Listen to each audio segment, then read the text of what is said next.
Good afternoon, everyone. Hello, my name's Jake Kanter. I'm a long-time Muscle Help Foundation volunteer. Michael's taking a well-earned break for our latest virtual In Conversation With session. So I've got big shoes to fill, but I'm excited for what the next hour will bring. This series of conversations is all about helping our band of muscle warriors across the country feel less isolated and more connected.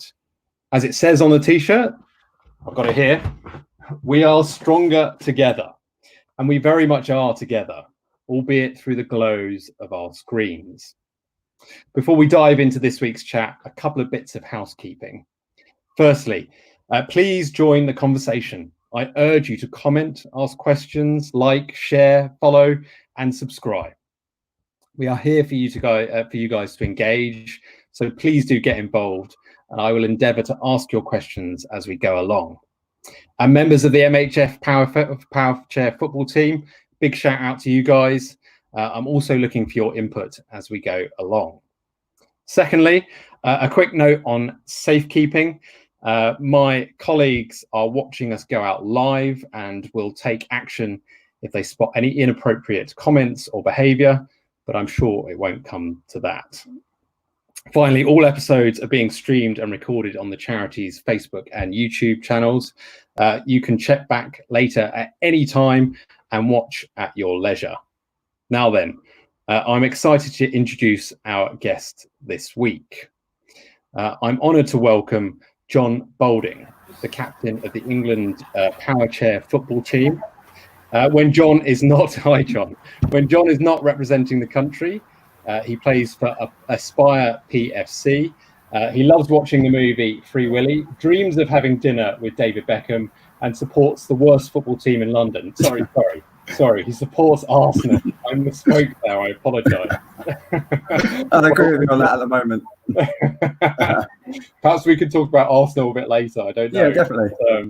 But thank you so much for joining us this afternoon. How's things? Yeah, very well, thank you. Thanks for having me. Yeah, I've been looking forward to this since it was announced and counting down the days, really. But yeah, in general, I've been good, keeping well. We've been looking forward to having you. So how has life changed for you in lockdown? Quite a lot, to be honest. Doing the job that I do, I can't do it from home, basically. So I've kind of been doing admin kind of work at home, and obviously my daughter's been off, so I've kind of become a part-time teacher. So I've found a new respect for teachers, because having a 5-year-old is quite tough work. I've managed to get about 2-3 hours work out of a day. I don't know how they managed to do it throughout the whole day. But no, it's changed a lot, but I've enjoyed the time that I've had with my family. What kind of lessons have you been giving to your daughter? Maths, a bit of colouring.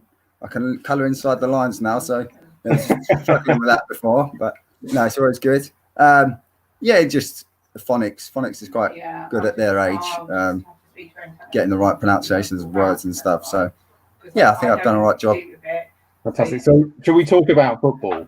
Yeah, that's why we're here, really, isn't it? Exactly. If we, so how has the coronavirus crisis impacted football and how you're able to compete?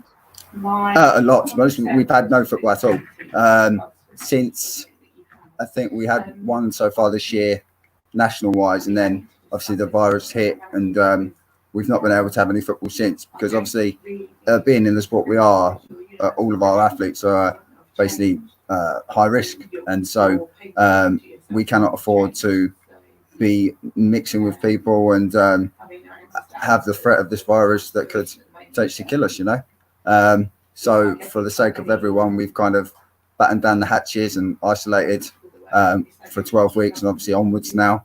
And so we're just kind of keeping in touch with each other over Zoom and text and stuff. But yeah, regarding actual football, we've not been able to have any. So you're trying to keep the team spirit and the camaraderie alive. Trying, yeah. Obviously, we keep in touch and try and find different ways of enjoying this kind of situation if we can. Yeah. And are you able to train at all? No, nothing at all. Well, not train on the pitch, but we've been able to have conversations about games that we've had previously, and that's kind of where we're good with technology nowadays. We've been able to look over previous games and analyse, which maybe we haven't have done in the past. I've seen some of the MHF team in car parks playing and things like that. Is that something you've been able to do, or is that? I have personally, yeah. I've got a car park near me, which I've been able to spend a couple of hours down there training. But as a team, we've not been able to have any kind, especially as we are we're quite all over the place. We've got someone from Norwich, we've got someone from Southampton. I'm in Reading, and so it's quite hard to meet as a central point, you know. Yeah. So what kind of work can you do on your own? It's tough. It's tough. I'm not gonna lie.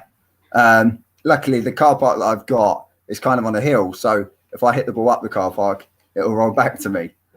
So that's kind of a plus point. But there's not much you can do. It's kind of just having a feel for your chair, because obviously you've not been in it in 12 weeks or whatever it is, and just giving it a good run out, really. And is the chair? I mean, obviously, I was listening to the radio earlier, and they were talking about how important it is for musicians to practice together. I assume it's exactly the same for you guys, and your chairs are almost sort of your instrument. They're the way that you play the sport, aren't they? Yeah. Like that's the thing. It's like when you haven't driven a car, like say you've been on holiday and you come back home and then you start driving the car again. It's kind of all feels new again. And so that's what it's like being in the wheelchair, especially the sports wheelchairs, because you've got your everyday chair, and then when you jump in your sports chair, it's completely different. It's different, obviously, speed, reactions and stuff. So it is just basically starting all over afresh again, which is quite hard, but as long as you get a few hours here and there, when we go back to start playing again, it won't be a massive change. And when do you think that will be, when you'll be able to start playing again? It's hard. Obviously, things are starting to hopefully come out of lockdown now, but regarding training again, I can't see it happening before early September, personally. But yeah, it's not much we can do about that. Yeah, well, I hope it will come back quickly and you guys will feel ready to go again. Do you want just take us back to the start of when you first got into the sport and why it interested you and how you actually sort of managed to make your way into the game? Well, for me, I started in 2002, and that's kind of when powerchair football took off in this country. I wear leg braces on my legs, and I used to walk unaided, with my braces without using a wheelchair.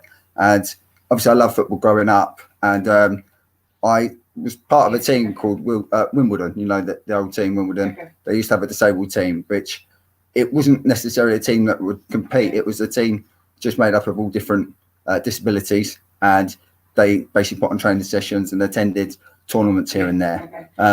But because of my braces and stuff, I literally would stay in a position on the pitch and hope that the ball comes to me. I couldn't run, I couldn't jump, I could hardly kick the ball that well. It was more about just taking part. So my parents would take me to all these training sessions and a couple of tournaments, and but it was hard for them because they know I loved football, but they knew that I was just there, you know. I wasn't really playing. I was touching the ball here and there. But then when powerchair football came along, it allowed me to do everything I wanted to do in my mind and had the equipment to do what I wanted to do. But obviously, when I was used to play football, I knew what I wanted to do, but my legs couldn't do it. So now I'm actually on a playing field where what my brain is telling me to do, I can actually do. And thankfully, that's kind of got me where I am today. And I could never have dreamed of, when I started playing football, achieve what I've achieved over the last 18 years. That must have been that moment when you realised that you can do exactly what you want to do. Was it liberating for you? It definitely, like, you always had that team spirit, regardless of both playing wheelchair football and before. But it's hard to describe, like everything you think you feel, like playing in a team, like scoring, celebrating with your teammates, even getting booked and stuff, you know, like you've dreamt of playing football in a level playing field. And just it's hard to describe. It's literally something that I've always dreamed of, and actually became reality when Powerchair football was begun. Yeah, I've got a comment here from Stan Bailey. He says he's missing football, Powerchair football. I presume that you concur with that. Yes, sense?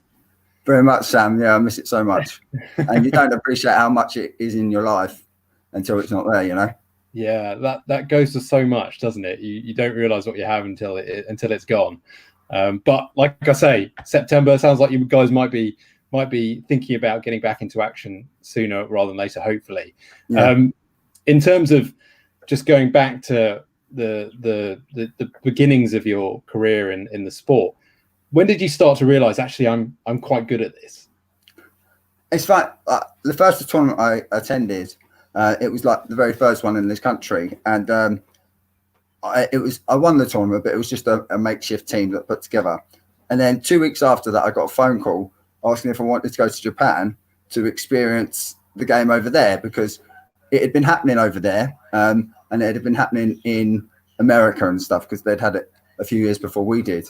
So then, given the chance to go over there and saw the game and experience all that I had, it was then that I realised that there is something in this sport for me. And it was kind of at that stage that I was positive about, I don't know, succeeding in the sport. And like I say, I still don't believe that I would have done all of the stuff that I have done. But that was definitely the moment that I thought that this could be something exciting. Why did it resonate so much? Why was that significant for you, that moment? Just knowing that I literally played the sport for one afternoon, and someone had already pinpointed me to be part of a 5-man squad that went to Japan to experience the sport on another level, you know. And that's where I got given my first, it wasn't an England team, but it was my first England shirt, and it had number 8 on it. And that's where my lucky numbers come from, because I was lucky enough to have that opportunity. And now whatever team I play in, it's number 8. And so kind of I've carried that on ever since. And so it doesn't have much. I mean, that's the significance of that number for you, is it? Those early appearances. Yeah. So I mean, how then did you go from that to where you are now in terms of Aspire and England? Obviously, over the years, the sport had to develop, because it was very, like I say, it was new to me when I started and new to this country. But over the years, we had to mold the sport to be what it is today, because Japan, America, France, we were playing the same sport but different rules. So France were playing with a basketball, America were playing like American football, so you could block people off. And so it was, I think it was 2006, we were in Atlanta, and all of the countries came together for a tournament, but it would be a tournament played by a different set of rules per game. So then we could all play different ways, and then at the end of the tournament vote on how the sport should obviously all stick to the same rules going forward. So then we could have World Cups and we could have Euros. And lucky enough, the decision was that we'd play our kind of way, which was the closest to normal football as possible. And that's kind of where we got the game going and to the level it is kind of today. So that's fascinating. So it's really evolved then in those years. Yeah. And there's uniformity now about the way it's played around the world. Yeah, we had to have that, because obviously you couldn't go into a World Cup playing completely different set of rules. And the way the game's formed from now until then as well is obviously the development of the chairs. When we started, it was just your NXS chairs with half a car tire, which was used shoelaces to tie it to your foot plates, and the football was huge, and it was kind of like a pushing game rather than what it is now. But over the years, the chairs have got better, the balls got smaller, and obviously the players' talents and skills have developed. And yeah, that's why we've got this great game now, because of many years of hard work from everyone, really. And has the game become more sophisticated and tactical as a result of that? Yeah, now we've got the equipment to do so. It is the tweaks off the pitch, as in tactical and set pieces and formations and stuff, that now make the difference.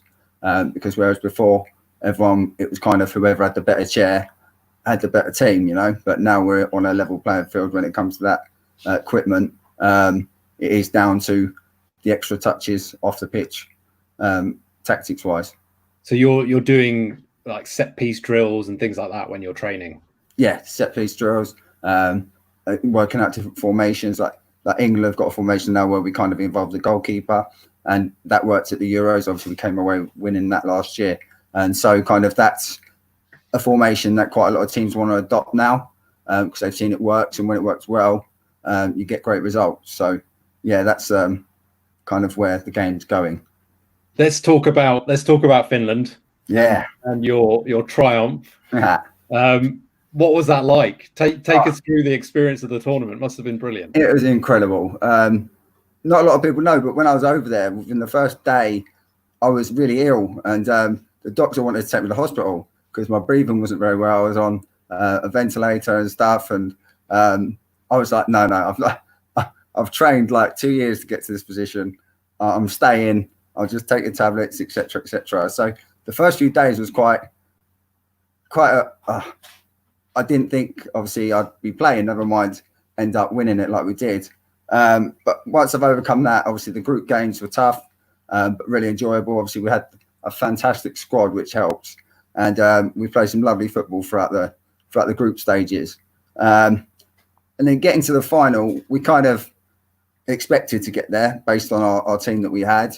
And for me personally, I'd been to 3 other finals of England, and I'd lost. And so you go into that final, obviously knowing that you've got the best squad possible that we've ever had, but it's always that little inkling in the back of your mind, like you've lost 3, you kind of don't know what it's like to win, but you've got to kind of get that mentality changed around, and this is our time, you know. And going 2-0 down in the final, it's quite a tough order to come back from it, but the strong personalities that we've got on the pitch helped not give up, and to come back from 2-0 down against the world champions. Remember, they won the World Cup last time we played. To come back from 2-0 down, then obviously take them to penalties and win on penalties. England win on penalties for a start is a shock. Anyway, that's a remarkable thing. And so yeah, that actually, when that final penalty went in, just I can't describe the feeling. It gives me goosebumps thinking about it now, but just the emotion that came through, and watching the video back now, I really enjoy watching. There's a video clip of which has got the bench. You can see the staff and stuff, and to see their emotion after that winning penalty goes in.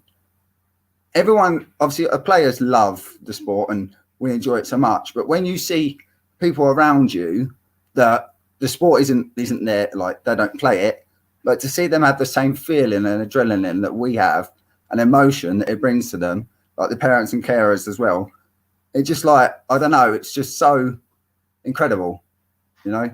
And it's something that you never thought you could experience.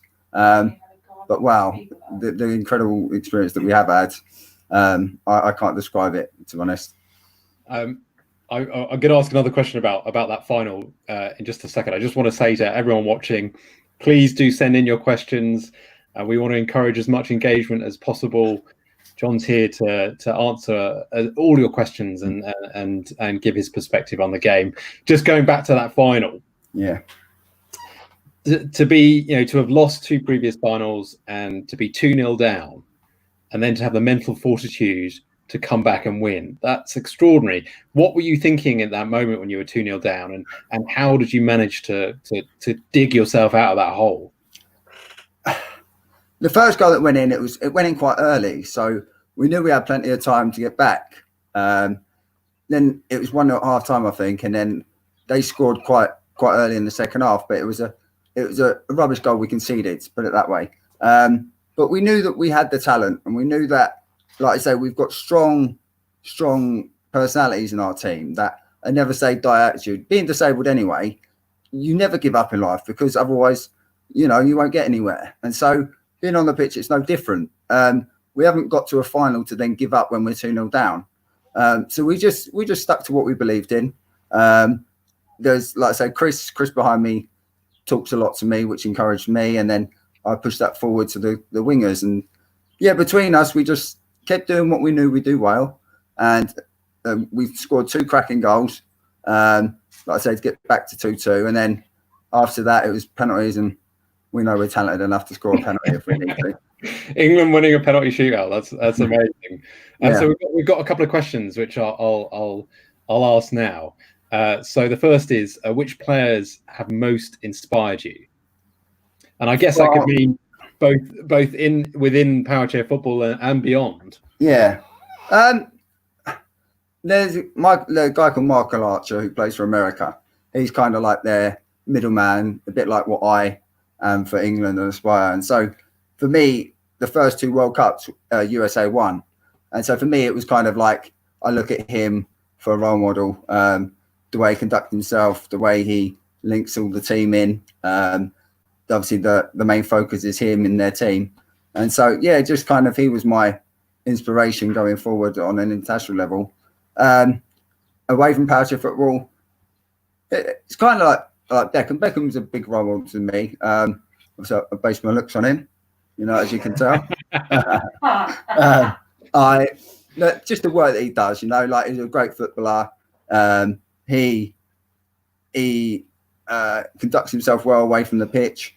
The stuff he's done for charity and UNICEF. He's a great role model for any footballer or any person in general, really. But not an Arsenal player, though. He's not. He trained once. That'll do. I've seen him in an Arsenal training top. That'll do for me. That's enough. You've seen him in the Arsenal game. Yeah. Yeah. And would you say, another question here we have is, who are your heroes? Is David Beckham among your heroes? Footballing, but personally, my dad is my hero. So your dad's watching? He is. Yeah, he's outside. I've kicked him out. He is. Eyes on, John. Eyes on. Yeah. No, just throughout my life, he's been there, and I've never been to a football match without him, wheelchair football wise, that is, as well. And so he's always supported me in whatever I've done. That moment that we talked about Finland, all I can remember is my dad running on the pitch as soon as the whistle went, coming to give me a hug. And it's like, my dad's been with me throughout them losses in the finals. And like I said before, it hurts. Like it hurts us and it hurts them watching us. So to be able to give back a trophy, in theory, to my dad after all of the hurt that he's had, as well as us, that's what that was for him, really. That's really lovely. And has he? I guess he's been a constant and huge source of support throughout your career. Yes, it could be a bad thing sometimes, because he doesn't like to tell me when I've done wrong. And so if we've had a bad game and we've lost 3-0, it's everyone else's fault, not mine. So my dad, he's like that, but that's the dad in him. He never sees wrong in his boy. So sometimes it can be the opposite, though, can't it? Your parents can be your worst critics. Yes. Yeah, so that's kind of why I'm my worst critic. I know when I've done well, bad or good, but my dad will never tell me when I've done bad. So those penalties, would you say, has that been your greatest moment on the pitch? Or have you got others? The outcome of winning, yeah, not necessarily the penalties, because the penalties, in theory, are the easier part of that match. But the comeback from 2-0 down, that has to be one of the greatest moments of my playing career. Okay. And any other fond memories that or magic moments that you've conjured up on the pitch that you'd love to share? Just every time you play for England, especially the first time that I heard the national anthem, the first time I was given the captain's armband, and leading your team out in the country, they're magic moments. And you always only have a first, always the first time I've done this stuff, and so they're the really special ones. Fantastic. John, we've got a question. I think it's a really, really good one. I'm not sure who it's from, but I'll ask it anyway. What message would you give to young people who are thinking about playing the sport of power chair football? Get in a chair, try it, because you don't know whether you enjoy it, obviously, until you try. And if there's plenty of footage out there for kids to watch and learn. And, even if you just started and you really do enjoy it, and you only will get better from looking at players around you. And nowadays we're privileged that the fact that a lot of our games are online now. And for me personally, I watch so much footage back of the games, not necessarily of me, but other players, and see what they do, which maybe I could bring into my game. And so, yeah, for any new player or any youngster that currently plays power chair football, that's certainly something I'd encourage. That sounds like fantastic advice. I mean, so you've learned a lot from watching other people. Yeah, and watching yourself. And how can people access those videos if there are young people watching this who want to be able to go and find those videos? So there's YouTube on their Power Soccer Shop. They've got a channel, and on there has got all of the footage that they ever film.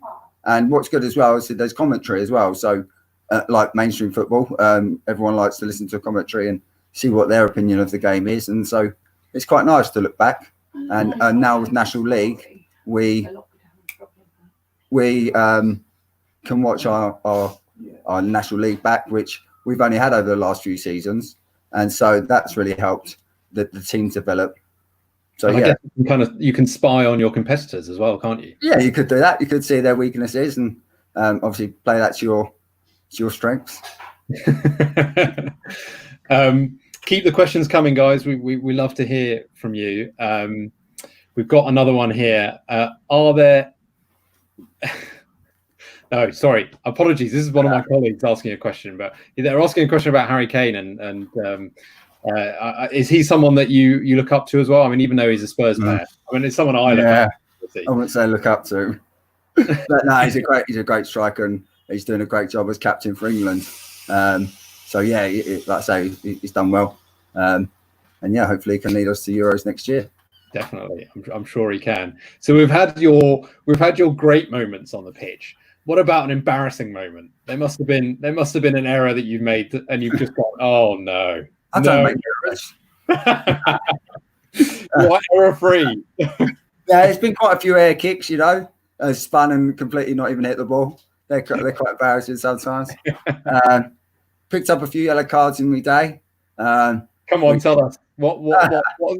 How have you got in the book? What's caused that? Arguing. That's what gets me into trouble. I never accept a decision if I believe it's wrong. So yeah, I back chat a lot.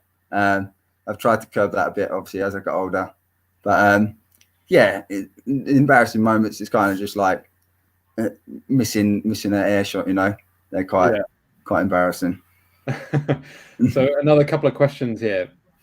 What lessons could professional football teams learn from power chair football teams, do you think? Oh, that's a good question.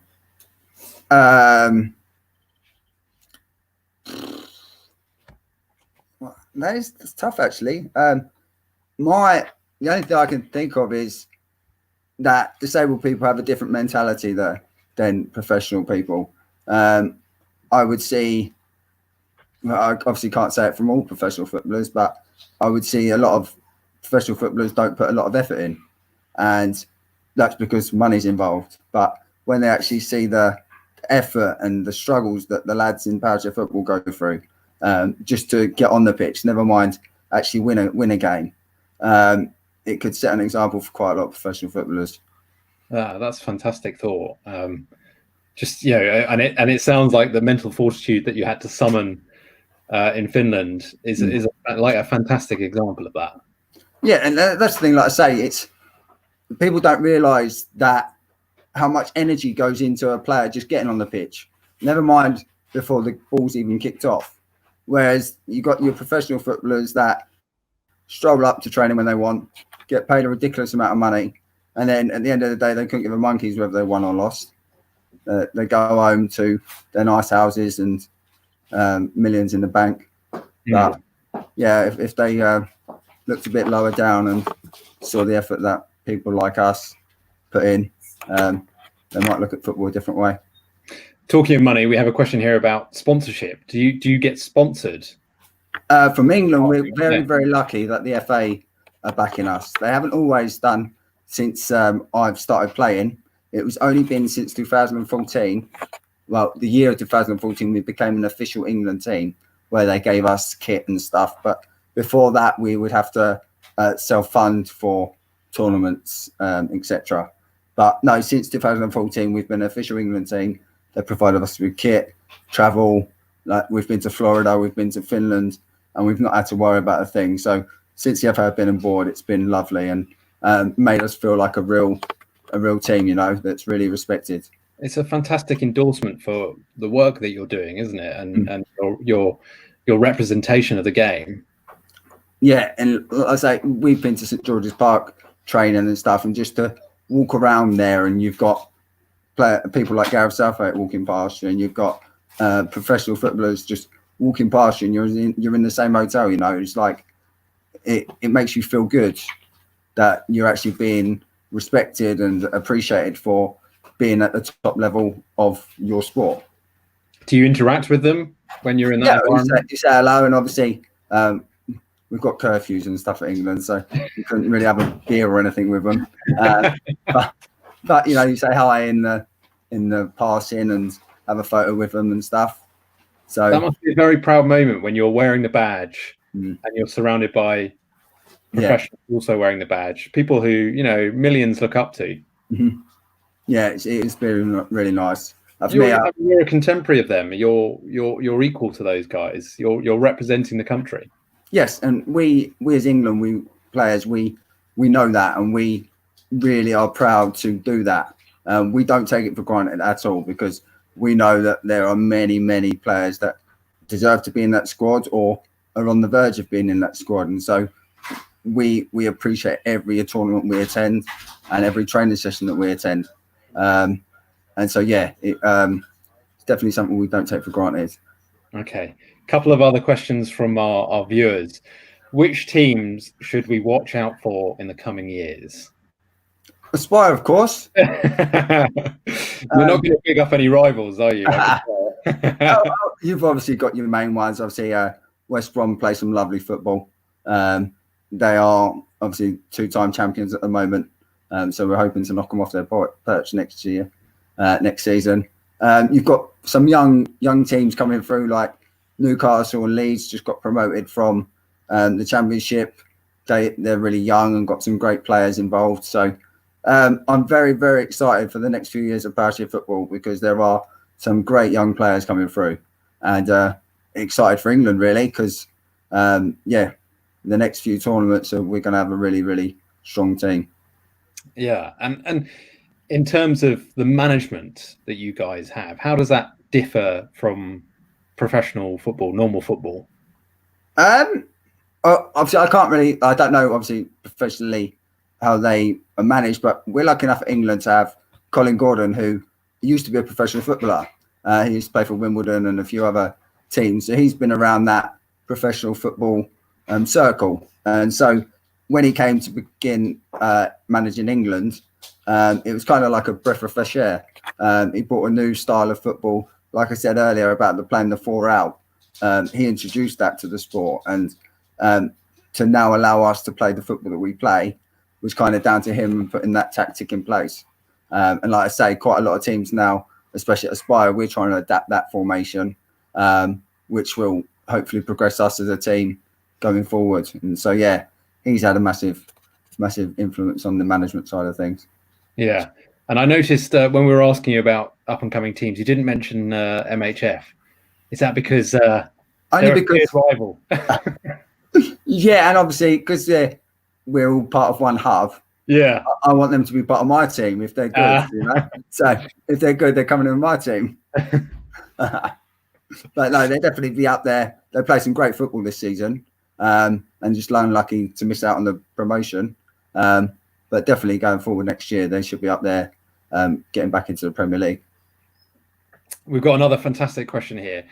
What influence has the rise of the Paralympics profile had on you? and which Paralympic athletes have influenced you? So I'm quite good friends with Jack Rutter, who is a Paralympian, played for the GB team at the 2012 Olympics. And we're actually FA role models together. And so he's had a massive influence on me, just the way he presents himself. I've learned a lot from him being a role model. So yeah, for me, he's kind of the athlete that's influenced me the most.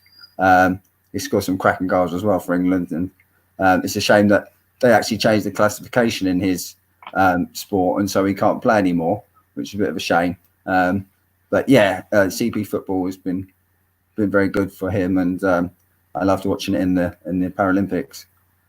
Fantastic. I've got a lovely comment here from Nicola. She says that her son Cameron Dixon is missing Powerchair football for the Villa Rockets. She says it's fantastic sport, and I guess that's a sentiment you must share. You must be missing your game. Oh, so much, and like I said earlier, you don't really appreciate how much you're missing it until it's not there. Obviously, we look forward to training every Sunday, but when we don't know when the next training session is, it's quite hard, and you can't really keep positive about playing again when you don't know when the next date is. So we've talked about the European Championships last year in Finland. Yeah. Next year, of course, you've got the World Cup in Sydney, Australia. Fingers crossed. Fingers crossed. Yeah. Are you hopeful that that's going to go ahead? I'm hopeful. Obviously, there's people that are maybe more realistic than I am, but I don't see why it still can't go ahead, considering that we're slowly coming out of lockdown. Obviously, it's meant to be October next year. Still gives them over a year to sort it out. I've never hosted a World Cup before, so I don't know the extreme detail that goes into it, but I'm sure it is pretty extreme. And I guess the funding side of things might have been influenced by this pandemic. But I'm hopeful that it will go ahead. And really looking forward to being it in Sydney, in Australia. Who do you consider we've got a question here. Who do you think the big rivals are for the World Cup? Well, France are the current World Cup champions. So obviously, if we beat them in the Euros, I class us as the World Cup champions. But no, they're a great team. Them in America. America are obviously 2 times world champions. So they're our biggest rivals. You've got teams like Australia coming through that are doing really well. And the newer countries like Finland, Denmark, Ireland, Northern Ireland, they're all progressing. And obviously it's been, for the Euros, it will be 2 years onwards. And so each year teams are getting better and players are getting better. So rivals-wise, it could be completely someone I'm not sure of. But on paper, France and USA are our rivals. Yeah, but there could be a team that emerges that you're not so familiar with, I guess. Yeah, and I say, you only get out of the sport what you put in. And so if all them countries that I haven't mentioned have been training, I don't know, 4 or 5 hours a week, who's to say that they don't come and wipe the floor with teams like us and America and France? But yeah, we have to wait and see, I guess. Yeah. So you talked about Atlanta, you talked about Japan, Finland, hopefully Sydney next year. I mean, this sport has allowed you to travel the world, hasn't it? Just a bit, yeah. And that's why I always say to people, like, I wouldn't have visited half the countries that I have if it wasn't for this sport. I've had the privilege of going to Japan twice to play. I've been to Portugal, France, Ireland, Denmark, Finland, America a couple of times. And yeah, hopefully Australia next year. Yeah, it's definitely taken me all over the globe, and playing a sport I love. What could be better? Do you enjoy the travel? Yeah. I obviously I'm kind of one of the luckier ones when it comes to aeroplanes, whereas I can get up and move about a little bit. So actually, the travelling is quite hard on the lads, and so it's not the best thing to do. And Australia is going to be obviously a lot further, so we're not sure how that's going to work logistics wise. But yeah, I enjoy being away with the team and having that tight atmosphere and the tight bond that we have as a team in any tournament. It must build camaraderie. quite 100%.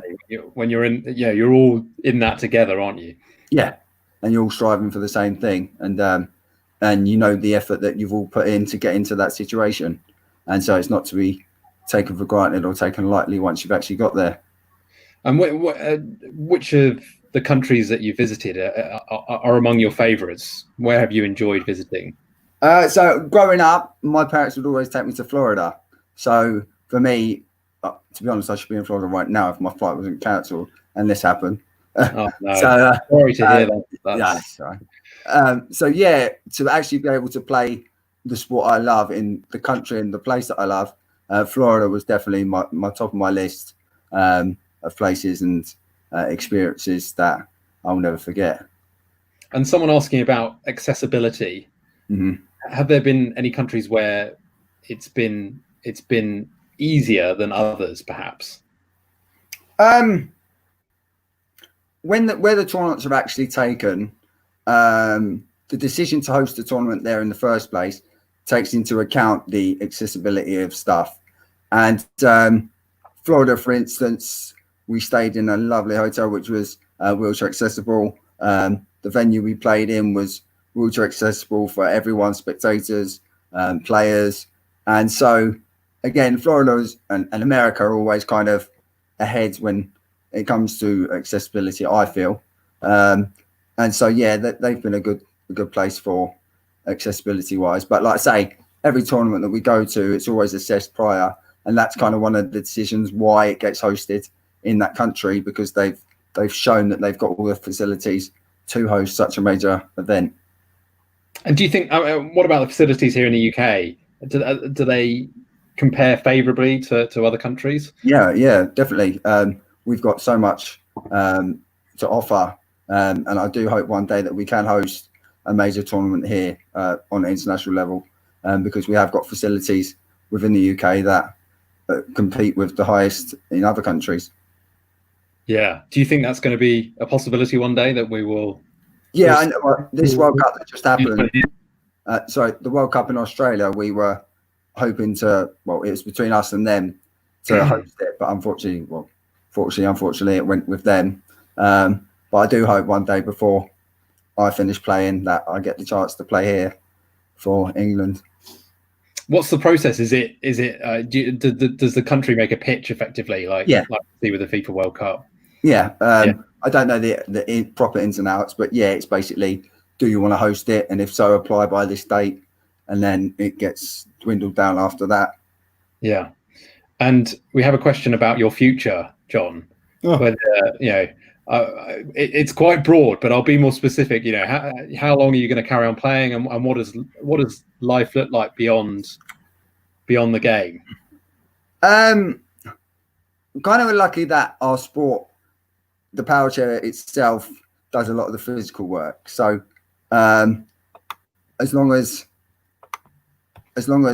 mentally I can keep going for 40 minutes, I can carry on for quite a while. But obviously I've got my family now. I've got my daughter who's 5. As the years go on, she'll want more of my time, as in taking her to gymnastics and swimming and stuff. And so there does come a time where I've got to think more about her than myself. But for the moment, I'm going. I can juggle both things, and so I'm hoping I've still got a few more tournaments in me yet. But it definitely does make you appreciate each tournament that comes, because you don't know whether it will be your last one or not.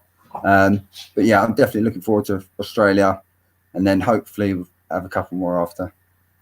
Okay, we've had some fantastic questions. Please do keep them coming in, guys. We're loving being able to put these to Jon. Something I really wanted to get a sense and some insight from you on is your pre-match routine. Any superstitions, things that you like doing?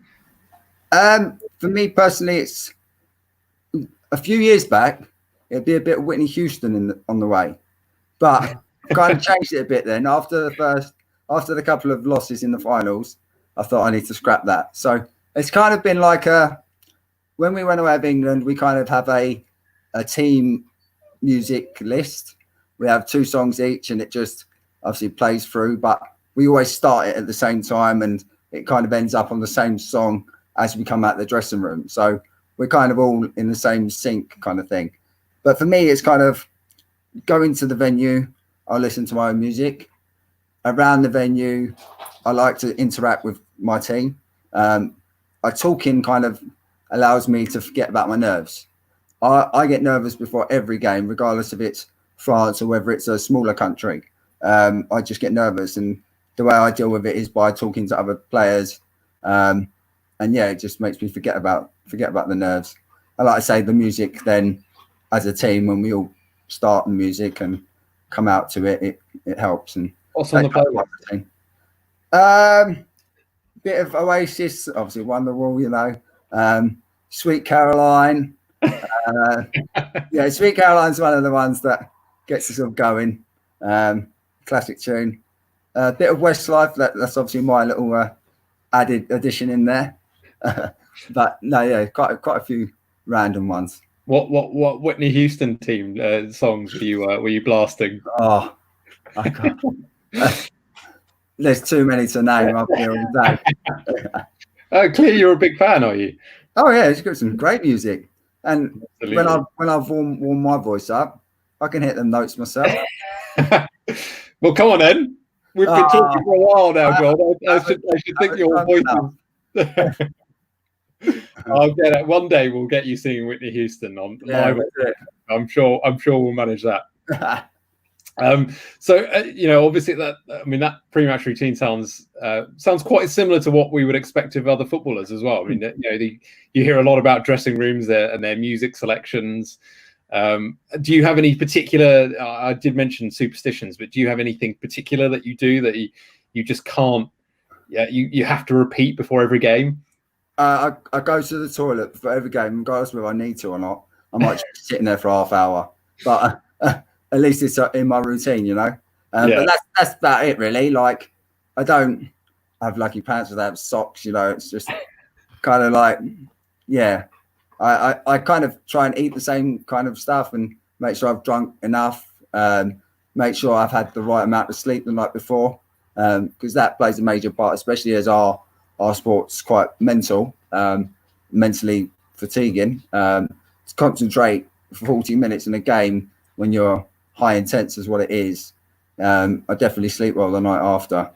Can you sleep well the night before? Yeah, it's tough, obviously, for the excitement and again the nerves, knowing what the next day holds. But yeah, if you give yourself enough time, I seem to sleep all right. And tell me a bit about that moment when you were handed the captain's armband. What was that like for you personally? It was a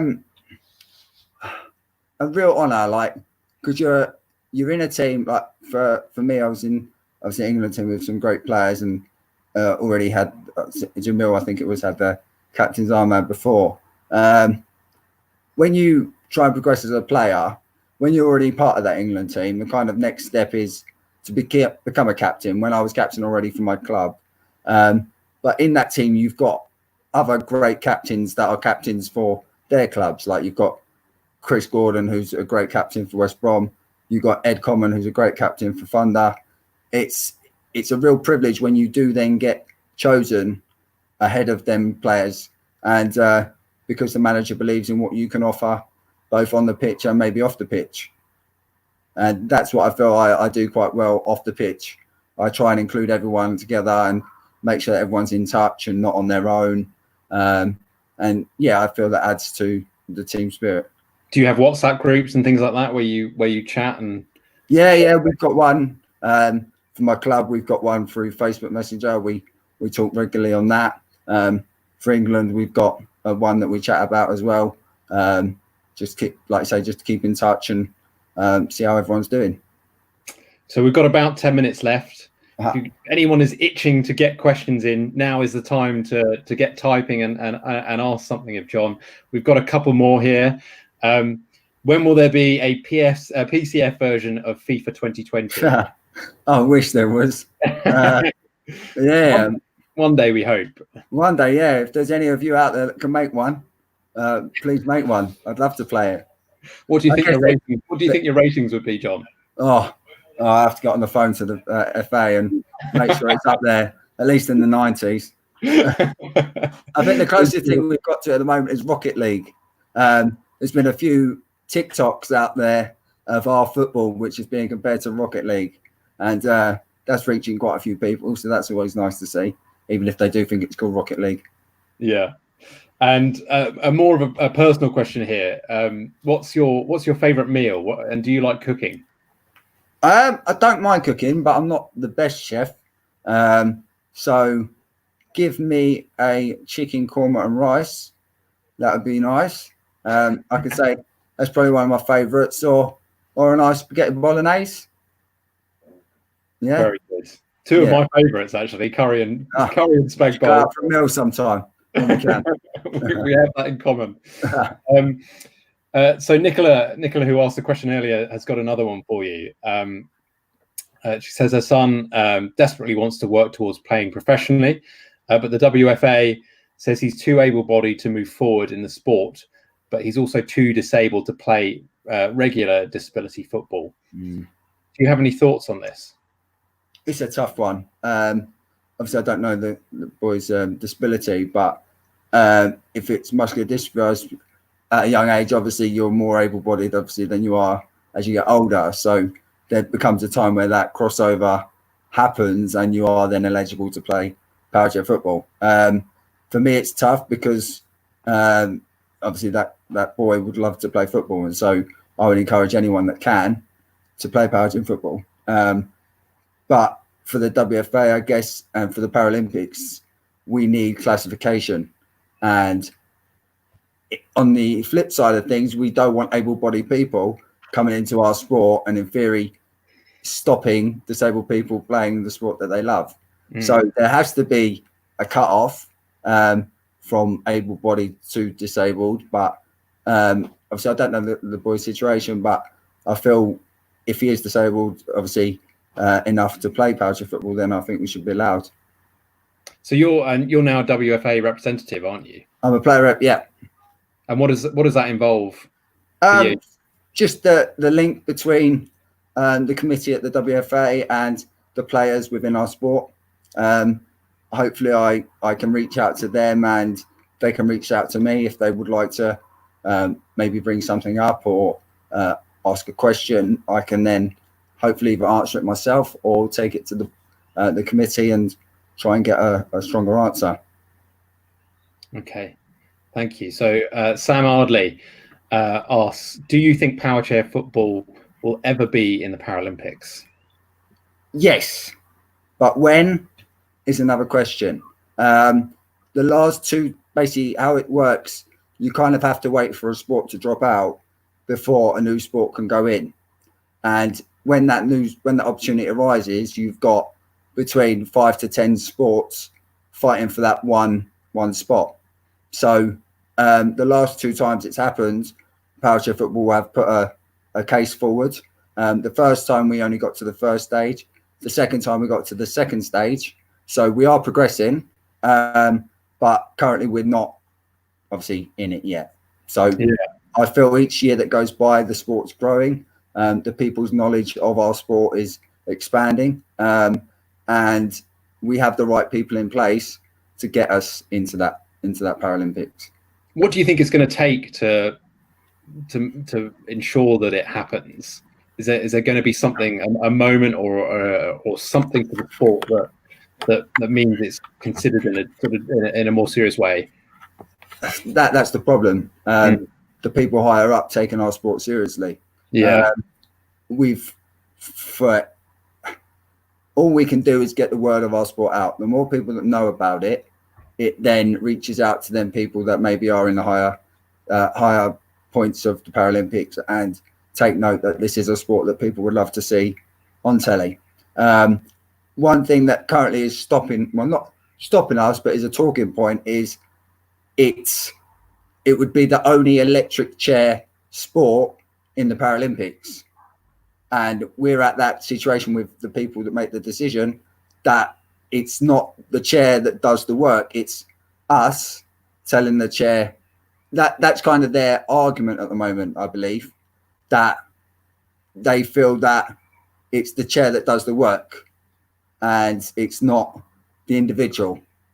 if you get what I mean. So Yeah, that's kind of where we're at with the people, as far as I'm aware. Obviously, I'm not. you're clearly proving that wrong, and I'm hoping so. Just from having this conversation, you can see the work that you guys put into what your craft and the skill that is involved. Yeah, and it is people that watch it, when they then get in the chair and try it, just doing a simple spin kit is not as simple as they think it looks. I have tried it, actually. I have, and it was so difficult. I found it so difficult. Yeah, so that's another thing that I'd like people to try if they can. Just give it a go if you're able-bodied, and just see and appreciate maybe your son or daughter that actually does it, how tough it is. Yeah, I was put to shame by the MH football team, Powerchair football. We've got a few minutes left. If anyone's got any last-minute questions that they want to ask, now is the time to get them in. Someone has asked, how can they contact you, Jon? What's the best way to get in touch? I'm on Facebook, obviously Jon Bolding, and I'm on Twitter. I think it's Jon Bolding 8 on there. Instagram, I think again Jon Bolding 8 or J Bolding 8 even. But yeah, there's that, and obviously a WFA rep now. So if you go on the WFA website, I've got an email address through there, and they can contact me that way. Fantastic. And I can't let you go without talking a bit about the Premier League coming back next week. Yes. Are you excited? I will after the first game, because we've got Man City away. I'm hoping that no crowd thing is going to make a difference for Arsenal. But, at Emirates, we don't really play with a crowd anyway. So You're a very honest Arsenal fan. I like that. We've got to be honest, mate. We've had our day. Maybe one day we'll be back up there, but it won't be anytime soon. And do you get to go to the Emirates much? So before I had my daughter 5 years ago, I had a season ticket for about 15 years. So I went to Highbury and then the transition over to the Emirates. I enjoyed some nice times with the Invincible era. So yeah, I've enjoyed some great times with Arsenal. Been to a few FA Cup finals, wins over the past few years. But yeah, I haven't really been since I've had my daughter. I think I've been about twice since I've had her.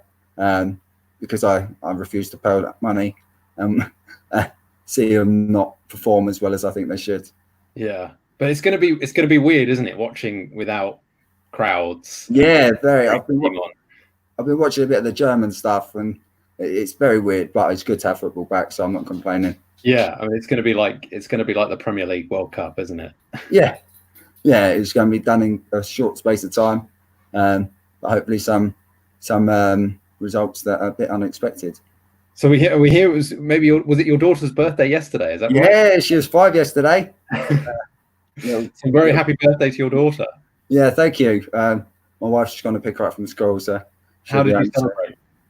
It's kind of like a lockdown birthday. We had an afternoon tea delivered, so that was quite nice. She had a lot of presents to play with, so yeah, it was really, really nice. I think she enjoyed it. So we'll make up for it when we can. Fantastic. And I'm going to ask you one last question, and then we're going to do a muscle salute to end the interview. But yeah, my final question kind of is, if you had one piece of advice for the people watching to get to where you've got to, what would it be? Don't give up. We have struggles in life, and you only to get to where you want to, you can't give up, because there'll always be barriers, whether it's curbs in the road, if there's people in your place in the team. Just keep going, put in the effort, especially on the training pitch for Powerchair football, and it will pay trumps when you actually come on the pitch. Just don't give up, because life's too short.